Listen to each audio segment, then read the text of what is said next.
여러분, 성경 읽다 보면 이게 대체 무슨 뜻이지 싶은 부분들 꼭 있잖아요. 그 중에서도 정말 미스테리한 존재, 바로 네피림입니다. 오늘 이 아주 오래된 수수께끼의 문을 한번 활짝 열어보겠습니다. 거인이었을까요? 아니면 하늘에서 떨어진 타락한 천사? 그것도 아니면 그냥 고대의 힘센 영웅이었을까요? 도대체 네피림, 너의 정체는 뭐냐? 오늘 이 미스터리의 실체에 한 발짝 다가가 보려고 합니다. 자, 그럼 이 미스터리를 어떻게 파헤쳐 볼 거냐? 오늘 우리의 수사 로드맵은 이렇습니다. 먼저 네피림이 누구인지부터 시작해서 성경에 남겨진 단서들을 샅샅이 뒤져볼 거고요. 가장 유력한 세 가지 해석을 비교 분석해 볼 겁니다.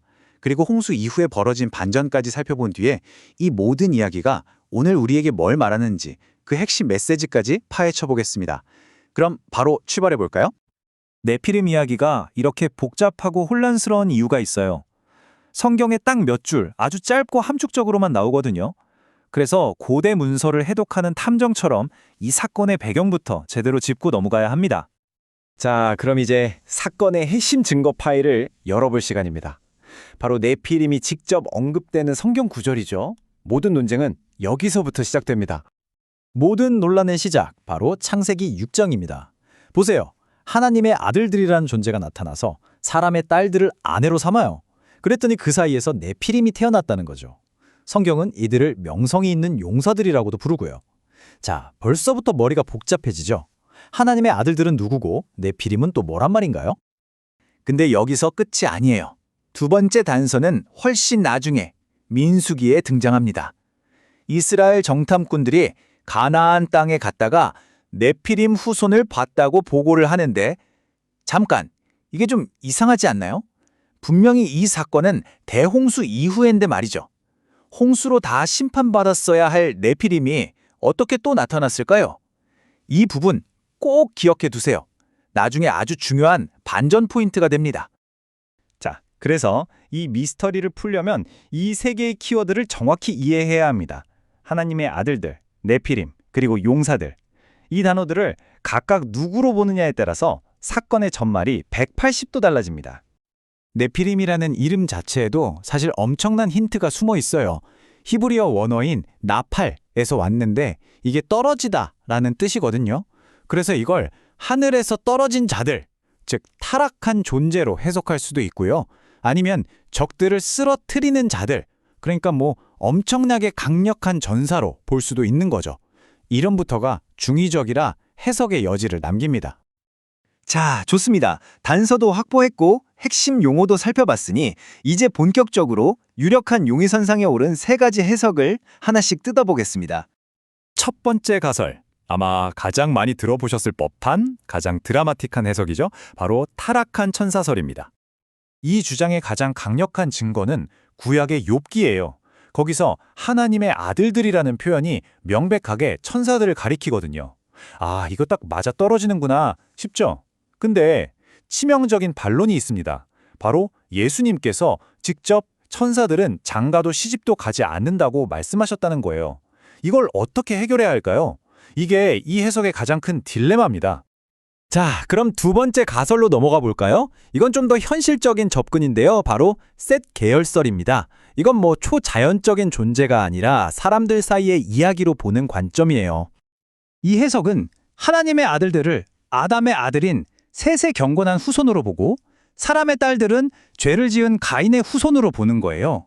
창세기 4장과 5장의 흐름을 보면 두 가문을 대조하고 있으니 굉장히 자연스러운 해석이죠. 하지만 약점도 명확합니다. 그냥 경건한 집안과 불경건한 집안이 결혼했는데 그 자녀가 왜 갑자기 거인이고 대단한 용사인 네피림이 되냐는 거죠. 이 비범함을 설명하기엔 좀 부족해 보입니다. 자, 이제 마지막 세 번째 용의자입니다. 이 해석은 좀 더 사회학적인 관점인데요. 하나님의 아들들이 고대의 폭력적인 왕, 즉 폭군이었다는 주장입니다. 생각해보세요. 고대 근동에서는 왕들이 스스로를 신의 아들이라고 부르면서 신적인 권위를 내세우고 권력으로 여자들을 빼앗고 폭정을 일삼았거든요.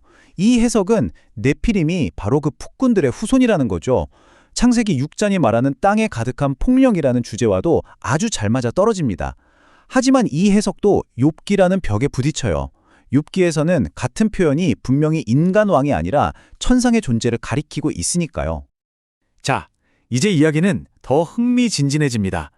이 모든 해석을 뒤흔드는 질문이 하나 남아있죠? 대홍수로 네피림을 포함한 모든 악이 쓸려 나갔다고 생각했는데 어떻게 민수기에서 정탐꾼들이 또 네피림을 봤다고 할 수 있었을까요? 이 미스터리 어떻게 풀어야 할까요? 여기에 대한 해결책은 크게 두 가지로 나뉩니다. 첫 번째 가능성은 과장이었다는 거예요. 정탐꾼들이 가나안 땅의 거인족들을 보고 너무 무서우니까 그 공포를 극대화하기 위해서 전설 속의 이름, 네피림을 빌려와서 보고했다는 거죠.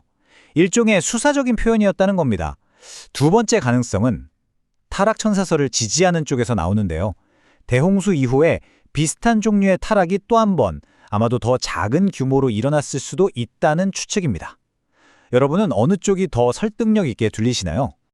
자, 지금까지 우리는 네피림이 누구냐, 정체가 뭐냐에 집중했어요. 정말 흥미로운 논쟁이죠. 하지만 어쩌면 성경이 우리에게 던지는 진짜 질문은 이게 아닐지도 모릅니다. 더 중요한 질문은 이것 아닐까요? 왜 성경은 이 기이하고 충격적인 이야기를 굳이 기록했을까?